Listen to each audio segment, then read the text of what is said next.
যে দাঁড়িয়ে আছি, যে পৃথিবীতে আগামীকাল কি ঘটবে তা আমাদের জানা নাই।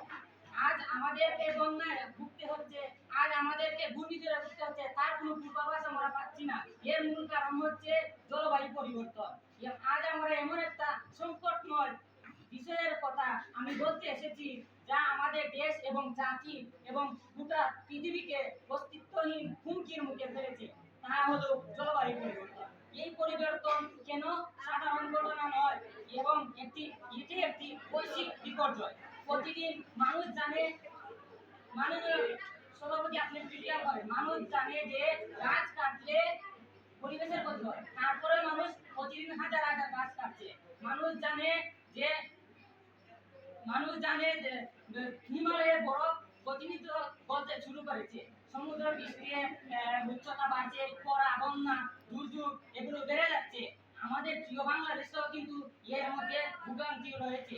তাই খেয়াল করুন, বছরের পর বছর প্রায় প্রচন্ড গরম কিংবা ঘূর্ণিঝড়, এগুলো জলবায়ু পরিবর্তনের পর। তাহলে কিভাবে আমরা এই পরিবর্তন থেকে আমরা ফিরে আসবো, তার উদাহরণ হলো আমার পক্ষদল থেকে তিনি বলেছেন যে মানুষ নাকি তার মূল কারণ। আমি বলবো মানুষ তার মূল কারণ নয়। ধরেন আপনি প্রতি বছর যদি প্রত্যেক মানুষ একটা করে যদি গাছ লাগায়, তাহলে কয়েক বছরের মধ্যে আমাদের দেশ বনভূমিতে পরিণত হবে। তাই উনাদের কাছে আমি প্রশ্ন রাখলাম, যদি মানুষই দায়ী থাকে তাহলে এর দায়ী হলো সরকার। সরকার নিয়মানুসার তারা নির্ণয় করবে, মানুষ তা পালন করবে। মানুষদের তো এখানে কোনো কিছু করার নাই।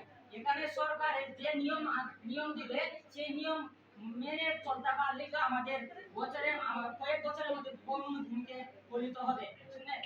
একটা মানুষ যখন ঘুমিয়ে থাকে তখন তাকে ঘুম থেকে জাগ্রত করা কিন্তু সহজ, কিন্তু মানুষটা যদি ঘুমের ভান করে থাকে তাহলে তাকে জাগ্রত করা সম্ভব নয়। ঠিক তেমনি ভাবে তারাও ঠিক তেমনি ভাবে দেখতে পাচ্ছি যে ঘূর্ণিঝড়, বন্যা এগুলো